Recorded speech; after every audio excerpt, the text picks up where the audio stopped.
What's on YouTube? It's PTT coming at you with another Division video. In today's video we're going to be looking at the 1.5 survival DLC recalibration statistics. Now a massive shout out goes out to Orangi Eero Sage for helping me with the numbers on this video, and to George for providing some survival gameplay to me for using with some videos. So to start off then guys, this video will be looking at all the possible stat rolls on 256 gear set pieces. When we've done with that, we shall move on to what this all means to our current build moving forward, and talk about some of the sacrifices Massive are making us take in an attempt to keep PvP players happy. The aim by the end of this video is that you will understand the new stats in 1.5 and roughly be able to work out how to spec and how much you will need to spec into a certain family to recreate your current builds. So up first, let's talk stats. Starting off with the chest piece then. In 1.5, the main firearms, stamina and electronics will be able to roll between 1114 and 1272. In the major attribute section, you will be able to roll between 1074 and 1263 armour. The exotic damage resilience will be able to be rolled between 9 and 11%. You will get between 6 and 8% damage to elites, 6 to 8% protection from elites, 4 to 5% health on kill, 5674 to 6670 health. The minor attributes go in the way of 46 to 56% ammo capacity and 23% to 28% increased kill XP. Now if we move on to the mask, again the firearm, stamina, electronic stats are between 1114 and 1272. The major attributes can roll between 8532 and 10,030 skill power. You can roll 3 to 4% critical hit chance, 8 to 10% damage to elites, 9 to 11% exotic damage resilience, 4 to 5% health on kill, 4266 to 5015 health, and 2.5% to 3.5% enemy armor damage. And the minor attributes are 14 to 17% resistance. You can roll burn, blind death and disorientate. Moving on next then to the knee pads. Again, the main stats 1114 to 1272 firearms, stamina and electronics.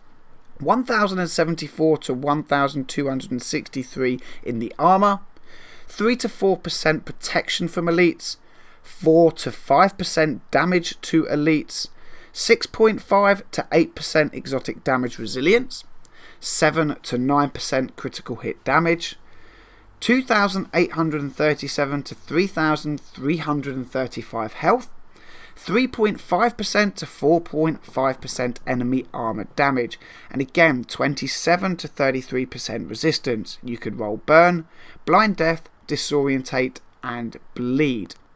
Moving on next to the backpack then.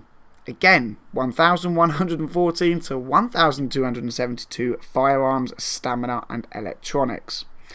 815 to 959 armor, 6 to 8% skill haste, 11,347 to 13,339 skill power, 6.5% to 8% signature ability resource gain, 7 to 9% critical hit damage, 3.5 to 4.5 enemy armor damage.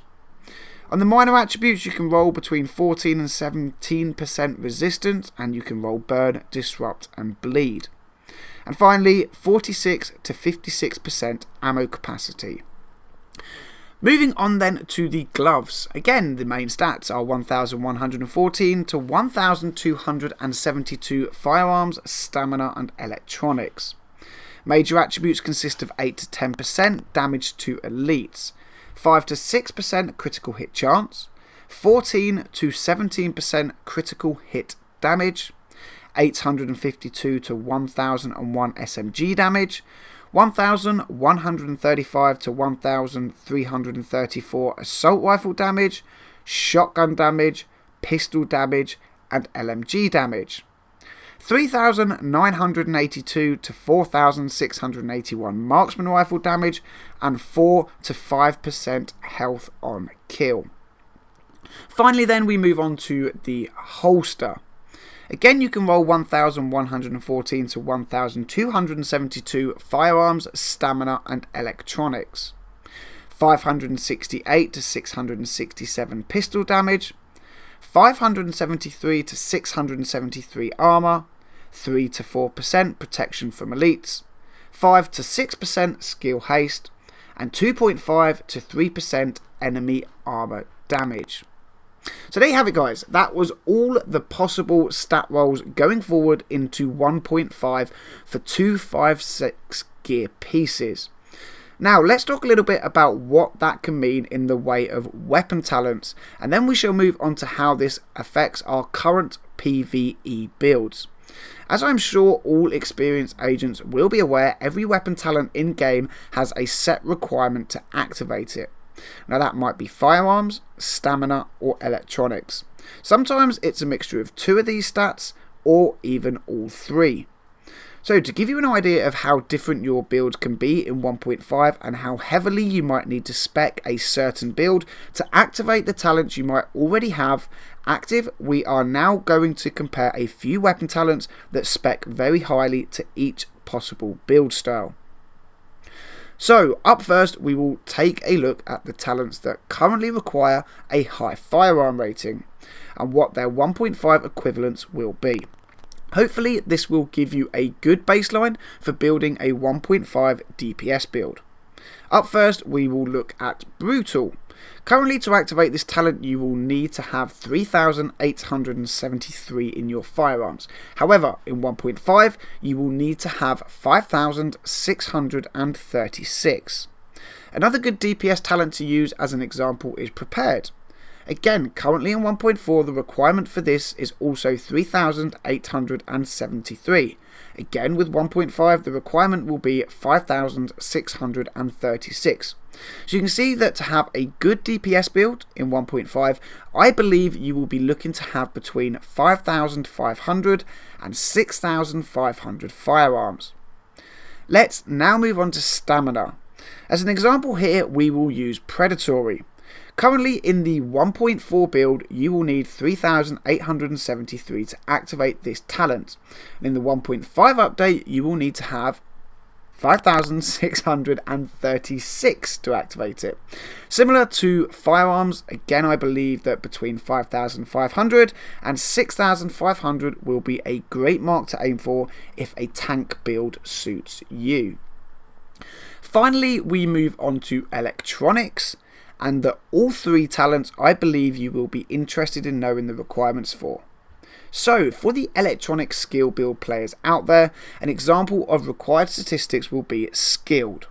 In 1.4 the requirement for this is to be 3,873, and in 1.5 the build requirements require 5,636.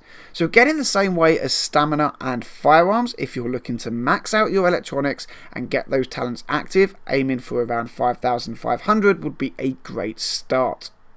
To wrap up this section of the video then, I want to take a quick look at what in my opinion is one of the best talents to roll in the 3rd slot on your weapons for PvE. Ferocious. Currently, to activate this talent, you need to hit 3,098 in all 3 of the main stats. In 1.5, you will need to hit 4,509 across the board to make the most of this talent. Now, I don't know of too many builds that genuinely activate this talent by having the said requirements in all 3 slots. And that is why I always try and roll it in the 3rd slot, so I don't need to meet the requirements to activate it. So then guys, as you can see, there is about a 1,500 to 2,000 increase in all talent requirements going forward to 1.5, and this can potentially make a big difference to your build and playstyle starting off with 1.5. Now, with all of that said and done, guys, let's head on back to the stats I spoke about earlier and how they affect our PvE build so drastically. Up first, we are going to talk damage to elites. In the current 1.4 build, you can potentially roll between 26 and 32% as a maximum if rolled on all possible pieces of gear. In 1.5, that number is very similar in that you can potentially roll between 26 and 33%. In both the 1.4 and 1.5 builds, damage to elite can roll on your chest, mask, knee pads and gloves in the major attributes section. However, in the 1.5 build, this has become a stat along with others up for compromise if you are a PvE player. You see, in 1.5, enemy armor damage has been moved from a minor stat on the mask and knee pads that rolls with a high percentage to a major stat with low percentage that can roll on your mask, knee pads, backpack and holster. This has been done so that enemy armor damage can function as a PvP and PvE stat. While this might be a great move from a PvP perspective, as a mainly PvE player you have some serious thinking to do when speccing your new 1.5 agent. Currently in 1.4 it is possible to have around the 43% mark in damage to elites and 21 to 41% enemy armor damage if you have rolled damage to elites, enemy armor damage on all possible gear and are running an assault rifle. Now, these stats can indeed be boosted with talents like Destructive and Ferocious, but for the basis of the next few moments, let's look at the stats with these talents currently not active. In 1.5, with the way enemy armor damage is changing, the potential max rolls you can get are 12 to 15.5% enemy armor damage. That's a whole 5.5% less that we currently have. Now again, I stress the fact that this is because of the way they want to make enemy armor damage work in PvP. However, as a PvE player, this causes more of an issue than just 5.5% enemy armor damage.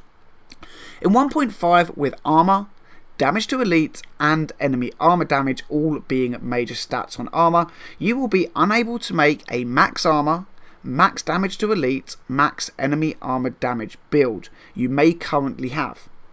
The reason this is bad for a solo player with a 256 gear score and being in World Tier 5 is that you will be only half as effective in endgame activities, i.e. challenging mode, heroic mode, as you are in 1.4.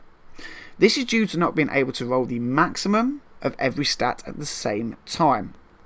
So as you can see, guys, there are some real trade-offs coming in 1.5 for PvE players. Do you go for armor as a major stat for survivability? Do you roll enemy armor damage to take the AI's armor bar down quicker? Or do you roll damage to elites to get the kill quickly after the armor bar has been depleted? To be honest, I just don't know.